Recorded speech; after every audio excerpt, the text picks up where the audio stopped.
300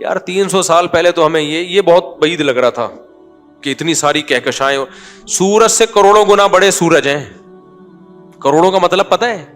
میں جب کوئی ایسی سائنسی رپورٹ پڑھتا ہوں نا تو یوں نہیں کہتا سورج سے 1 کروڑ, میں کہتا ہوں 1 سورج, پھر ایک اور سورج, پھر ایک اور, ایسے گننا شروع کرو. آپ کہو گے بھائی اتنا بڑا کوئی ستارہ نہیں ہو سکتا. سورج کے بارے میں کہتے ہیں نا 9 لاکھ گنا زمین سے بڑا ہے. آپ کو تو اتنی سی ٹکیا نظر آ رہی ہے, لیکن کیا کہتے ہیں لاکھوں گنا بڑا. کیا مطلب؟ کتنی بڑی زمین ہے. ایک زمین, پھر دوسری زمین, پھر تیسری زمین, پھر چوتھی زمین, پھر 5ویں زمین, پھر 6. ایسی زمین کی تہیں سورج میں رکھنا شروع کرو نا تو لاکھوں زمینیں, 1 2 3 پھر 100 پھر 1000 پھر لاکھ پھر 1,01,000 پھر 1,02,000. او بھائی گننے میں ٹھیک ٹھاک ٹائم لگے گا. اس کے بعد جا کے سورج کا جو حجم ہے کمپلیٹ ہوگا. اور ایسے کروڑوں سورج, ایسے ستارے اس کائنات میں موجود ہیں. کروڑوں سورج کو آپ پیک کر کے اس ستارے کے برابر بن جائیں گے. وہ یہ کوئی سوچ سکتا تھا 300 سال پہلے؟ تو اسی طرح آج یہ سوچنا مشکل ہے بھائی وہ آسمان کہاں ہے جو اللہ نے چھت کی شکل میں بنایا. او بھائی تم تو پدی کیا پدی کا شوربا, ٹھیک ہے نا, بہت بڑی کائنات ہے. تو جب اللہ نے کہہ دیا کہ میں نے 7 مضبوط خول بنا کے, پھر ایک آسمان ہے, پھر اس کے اوپر دوسرا, پتہ نہیں اس کا دونوں کا فاصلہ کتنا زیادہ ہے, ہمیں یہ بھی معلوم نہیں ہے. تو اتنی بڑی کائنات اللہ نے بنا دی.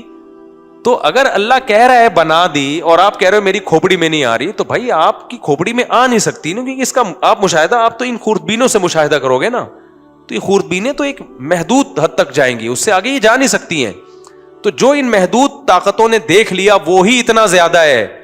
تو مان لو کہ جو اللہ نے بنایا ہے اوریجنل, جو سچی مچی میں, وہ کتنا بڑا ہوگا, وہ کتنا بڑا ہوگا. تبھی تو اللہ جب جنت کے نقشے کھینچتے ہیں نا تو لوگ مذاق اڑاتے ہیں نا, یار ایسی جنت اللہ نے کیسے بنا دی, وہ اتنے سال کی مسافت پہ ختم ہی نہیں ہو رہی اور ایسے ہو رہا. تو بھائی جب اللہ نے اس دنیا 2 ٹکے کی دنیا اور اس کائنات جو مادی ہے اس میں اتنا کچھ رکھا ہے, تو جنت تو جزاء بما کانوا یعملون, اعمال کا بدلہ ہے.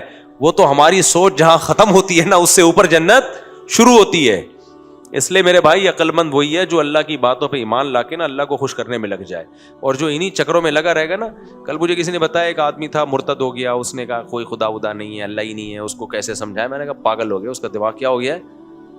کل مجھے رپورٹ آئی نا, تو اس لیے میں آج اس موضوع پر اتنا زیادہ بول رہا ہوں کہ وہ ڈیفینس میں کوئی لڑکا ہے وہ ایتھیسٹ بن گیا. میں نے کہا ایتھیسٹ وہی بنتا ہے جس کی کھوپڑی بالکل بھی کام نہ کر رہی ہو, بالکل بھی کام نہ. اور یہ دلائل دیکھو کتنے فضول قسم کے دلائل دیتے ہیں. ایک مثال میں اکثر دیتا ہوں, آپ نے وہ دیکھو, ایک ہوتا ہے ایتھیزم کے خلاف سائنٹیفک طریقے سے بات کرنا, وہ تو سائنسدان, مسلمان سائنسدان لوگ کر رہے ہیں. ایک ہوتا ہے دیسی اسٹائل میں بات کرنا جو 2 اور 2 4 کی طرح کلیئر ہو.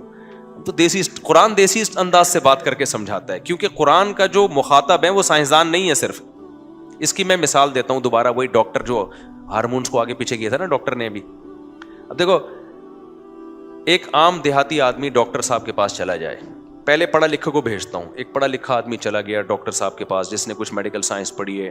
ڈاکٹر صاحب میں ڈپریشن میں آتا ہوں تو یہ ہوتا ہے, تو مجھے کون سی گولی کھانی ہے. ڈاکٹر اس کو میڈیکل سائنس میں وہی اس اسٹائل سے سمجھائے گا, دیکھیں جب ہمیں اسٹریس ہوتی ہے تو اسٹریس ہارمونس کیا ہوتے ہیں, اوپر جائے. جب ہم کوئی لطیفہ سنتے ہیں تو خوشی کے ہارمونس اوپر جاتے ہیں, تو وغیرہ وغیرہ کر کے سمجھائے گا نا, وہ سمجھ جائے گا, پڑھا لکھا آدمی ہے, کچھ ہوتے ہوں گے ہارمونس.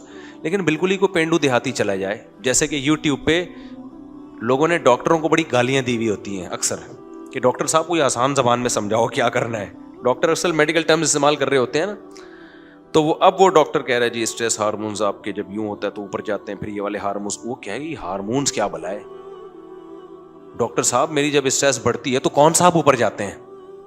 وہ سمجھ رہے ہو کہ ہارمونز ان کے کوئی کزن ہوں گے کہ جب اسٹریس ان کی بڑھتی ہے تو ہارمون اوپر والی منزل میں چلے جاتے ہیں. ہارمون صاحب کوئی انگریزوں کا نام بھی ہارمونز ہو سکتا ہے نا, اور ہو سکتا ہے کہ جب ڈاکٹر صاحب کو ٹینشن نہیں ہوتی تو ان کے کزن ہارمون ہوں گے, وہ فوراً کہاں جاتے ہیں, وہ تو یہی سمجھے گا نا.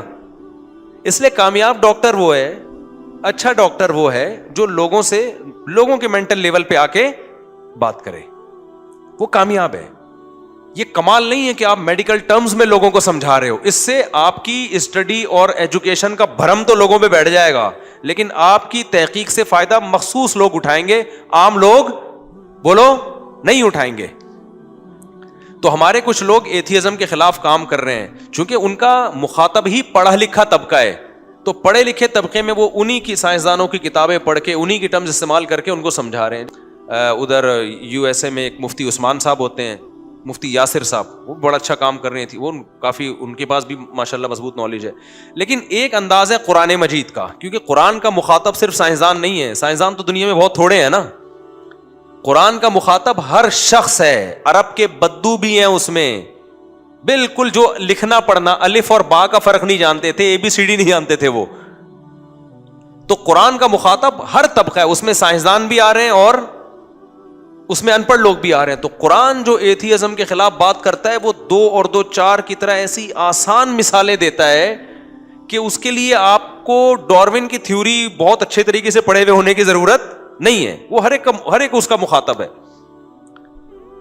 وہ مثال دیتا ہے افلا ينظرون الى الابل كيف خلقت. اب بھائی یہ اونٹ کیسے بن گیا, صحیح ہے نا. اب ڈارون سے آپ جا کے پوچھو گے نا ڈارون کیا ہے ایکچولی, لیکن جب آپ کی جو نیچر کی آواز ہوگی بولو گے بھائی یہ ریگستان کے لیے اتنا خوبصورت جانور, فطرت کو اتنی سمجھ تھی یار. بندر اور یہ جو مختلف جرثومے ہیں ترقی کرتے کرتے ریت میں اس کے پاؤں نہیں دھستے, ایسا فلیٹ بنا دیا اس کو. تو اسی کے فلیٹ فٹ کیوں ہیں, جو فلیٹ فٹ والا آرمی میں بھرتی نہیں ہو سکتا لیکن ریت میں بھی نہیں چل, ریت میں فلیٹ فٹ والا ہی چلے گا, ٹھیک ہے نا. اونٹ کے اللہ نے کیا بنا دیے, تلوے بالکل پلین کر دیے, اور اس کی گردن اتنی لمبی, کانٹے کھا سکتا ہے وہ, ہر جانور کانٹے نہیں کھا سکتا. پانی اسٹور کر لیتا ہے کیونکہ ریگستان میں پانی نہیں ہے.